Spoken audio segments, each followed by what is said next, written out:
ছোট্ট শিশুকন্যা বা বোনের তার বাড়ির লোক ভারতীয় জনতা পার্টির বুথের সভাপতি। এই যে জঙ্গলের রাত চলছে, আমরা ইতিমধ্যে নবনিযুক্ত ডিজির সঙ্গে পরশুদিন যোগাযোগ করার চেষ্টা করেছিলাম, তিনি রেসপন্স করেননি। পরে সিও আরিজ আফতাব মহোদয়ের কাছে আবেদন করেছিলাম, তাকে একদিন সময় দিয়েছিলাম, বলেছিলাম আপনি ভিজিট টিম পাঠান, তিনি পাঠাননি। আমরা গভর্নর সাহেবের কাছে আজকে এসে ক্যানিং এবং পিংলার ঘটনা সঙ্গে এই বিষয়, এবং আরো আশ্চর্য হবেন, আগামীকাল বিজেপির বসিরহাটে স্টেডিয়ামের মাঠে সভা ছিল, 18 তারিখ অ্যাপ্লাই করা হয়েছিল। যেহেতু ভাইপো, পয়লা ভাইপো সেই মাঠে সভা করেছে, সেই জন্য এসডিও গতকাল ঝুলিয়ে রেখে ক্যান্সেল করেছে। আমরা গভর্নর সাহেবকে বলেছি যে পুরো অ্যাডমিনিস্ট্রেশন, এসডিও বসিরহাট, নর্থের ডিএম, এরা শুধু নয় গোটা রাজ্যে, গভর্নর সাহেব আমাদেরকে বলেছেন যে আমি দিনাটা ভিজিট করেছি, প্রোটোকল মেনে ডিএম এসপি আমার সঙ্গে সাক্ষাৎ করেনি, ইগনোর করেছে। আমরা গভর্নর সাহেবকে বলেছি যে আপনি তৃণমূলের ডেলিগেশন এখানে এসেছিল, একটা দুর্ঘটনায় কয়েকজন বাচ্চা মারা গেছিল, দুঃখজনক। আপনি চোপড়াতে ভিজিট করেছেন, আপনি শান্তনু ঘোড়াইয়ের বাড়িতে তার মা দাঁড়িয়ে আছে, এখানেও আপনি ভিজিট করুন, আবেদন বলুন, দাবি বলুন, আমরা বলেছি। আমরা বলেছি আপনি ক্যানিং ভিজিট করুন। আপনি ডিজিপি কে বলেছিলেন যে শাহজাহান শেখকে অ্যারেস্ট না করলে আমি ক্যাম্প করে সন্দেশখালীতে বসে থাকবো, আপনার চাপে বাধ্য হয়েছে অ্যারেস্ট করতে। আপনি যে টিমে এসেছিলেন 2021 সালে ভোটের পরে হাইকোর্টের নির্দেশে 5 মেন জাজের, সেখানে এনএইচআরসির টিম হাইকোর্টকে 19 জন গুন্ডার নাম বলেছিল, আমরা বলিনি। ওই টিমে আপনার সই আছে, তখন আপনি অন্য ভূমিকায় ছিলেন, আজকে গভর্নর, কিন্তু সইটা তো আর পাল্টে যাবে না। সেখানে যে গুন্ডাদের নাম ছিল তার মধ্যে কেষ্টমন্ডল, শাহজাহান শেখ, জেলের জ্যোতিপ্রিয় মল্লিক জেলে গেছে, এখনো 16 জন গুন্ডা বাইরে, উদয়ন গুহ সহ, শকত মোল্লা সহ, জাহাঙ্গীর সহ 16 জন গুন্ডা বাইরে। আমরা এই গুন্ডাদেরকে অবিলম্বে গ্রেপ্তার দেখতে চাই। আমরা গভর্নর সাহেবের যদি ওটা ফাংশনের মধ্যে পড়েন না, তবুও বলেছি, আমরাও দিল্লিতে ইসিআই কে জানিয়েছি অবিলম্বে অন্য রাজ্য থেকে স্পেশাল অবজারভার এবং পুলিশ অবজারভার অবিলম্বে স্টেট হেডকোয়ার্টারে নিরপেক্ষ জায়গায় বসান। পুরো অ্যাডমিনিস্ট্রেশন, এমসিসি, আপনি যদি এয়ারপোর্ট থেকে কলকাতা ফ্লাইওভার ধরেন, সব জায়গায় পশ্চিমবাংলার চোরেদের রানী মমতা ব্যানার্জির ছবি দেখতে পাবেন। মিউনিসিপাল রিক্রুটমেন্ট স্ক্যামে যার বাড়ি রেড হয়েছে সে সুজিত বসুর ছবি দেখতে পাবেন, প্রার্থী কাকলি ঘোষ দস্তিদারের ছবি দেখতে পাবেন। গোটা পশ্চিমবঙ্গ থেকে নরেন্দ্র মোদীজি সহ বিজেপির সমস্ত লোকের ছবি পাবেন না, কোথাও একটাও পাবেন না।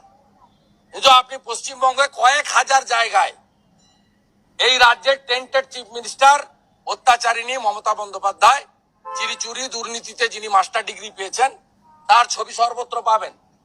তার ছবিতে হাত দেওয়ার ক্ষমতা কারণেই আপনি বইলান থেকে যদি ডায়মন্ড হারবার যান, আপনি ভাইপোর ছবি দেখতে পাবেন, সেখানে ভিডিওদের সাহস নেই, সেখানে ছবিগুলোতে গিয়ে হাত দেয়।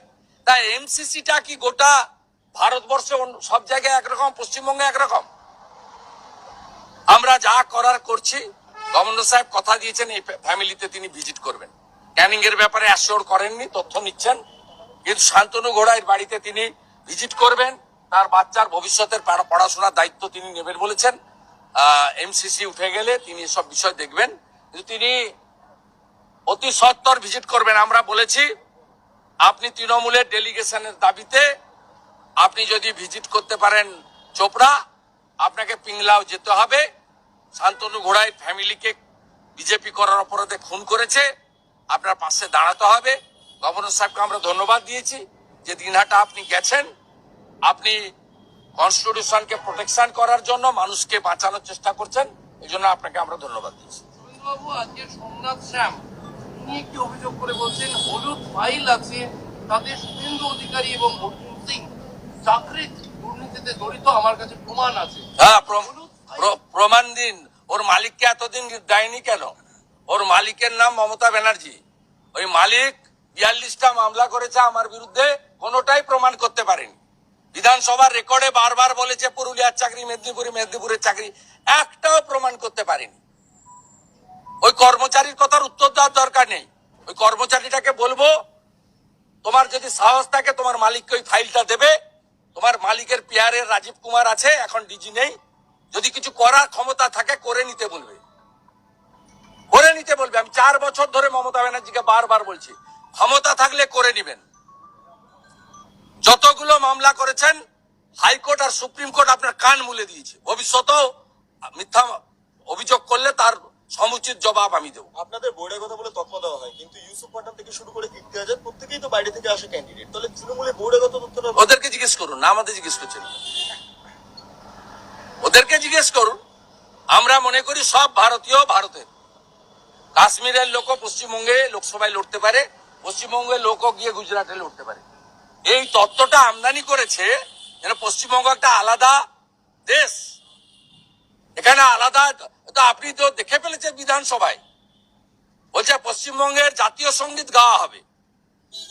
আমরা মুহূর্তের জবাব দিয়েছি বিজেপির এমএলএ, ভারতের জাতীয় সঙ্গীতকে আলাদা জাতীয় সঙ্গীত হবে, আলাদা পতাকা হবে। জামাত হেফাজতকে আর একটু পরেই হয়ে গেল তো ঘোষণা করে দিবে এটা। 72টা জায়গায় বিএসএফ কে জমি দেননি যাতে রোহিঙ্গারা এখানে ঢুকতে পারে, আপনার ভোট ব্যাংক তৈরি করতে পারে।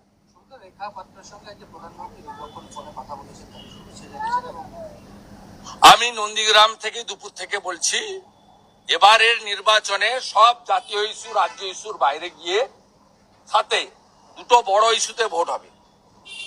চোর তৃণমূল, চাকরি চোর, রেশন চোর, চোর তৃণমূল। তার ভান্ডা ফোড় করেছেন এক্স জাস্টিস অভিজিৎ গাঙ্গুলি। এই চুরি দুর্নীতির বিরুদ্ধে যিনি লড়াই করেছেন তিনি তমলুকে বিজেপির প্রার্থী।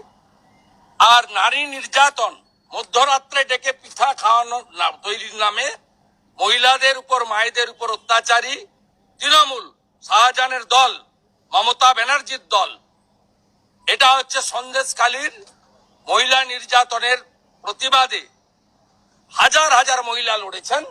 একজন দাঁড়ানোর সুযোগ পাবেন, তাই প্রধানমন্ত্রী, বিজেপি তাকে মনোনয়ন দিয়েছে। এবং প্রধানমন্ত্রীর সব কথার গুলো আমি শুনেছি অডিওতে। একটা কথা, বাংলা দুর্গা পূজা করে, মা দুর্গাকে আমরা আরাধনা করি।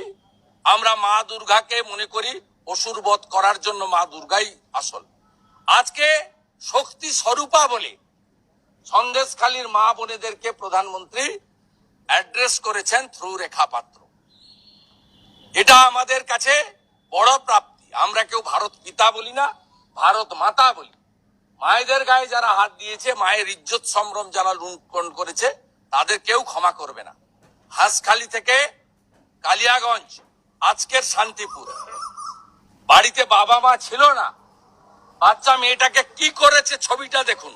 আমি এক্স হ্যান্ডেল ওটা দিতে পারিনি, আমার কাছে ছবি ছিল, দেয়া যায় না ওই ছবি। এখানেও দেখুন, হাঁসখালিতে উপপ্রধানের ছেলে, এখানেও তৃণমূলের বুথ সভাপতির ছেলে। এগুলো হচ্ছে পশ্চিমবঙ্গের পুলিশের জন্য। পুলিশের একদিকে রেশন নেই, একদিকে ডিএ নেই, অন্যদিকে তৃণমূলের ছাপ থাকলে ধর্ষণ করুন, খুন করুন, লুট করুন, বাক্স বদলান, মারুন, কাটুন, জ্বালিয়ে দিন, পুড়িয়ে দিন, সব ছাড়। এর জন্য দায়ী পশ্চিমবঙ্গের পুলিশ এবং a large section of tainted IPS officer, যারা পিসিআর ভাইপোর প্রোটেক্টর। আবারও বলি, আমি সভাতে বলি, চিরদিন কাহারও সমান নাই যায়। পৃথিবীটা গোল, অপেক্ষা করে থাকুন, জনগণই শেষ কথা বলবেন। আমিনুল নামক পুলিশকে দিয়ে, সুপ্রতিম সরকার তার আগে সুমিত কুমারকে দিয়ে, রাজীব কুমারকে পাঠিয়ে সন্দেশখালীকে যেমন দমাতে পারেননি, জনতা শেষ কথা বলেছে। আগামী দিনে পশ্চিমবাংলার সব জায়গায় জনতা শেষ কথা বলবে। তাই মায়েদের গর্জন, এবারের ভোটে তৃণমূলের হবে বিসর্জন।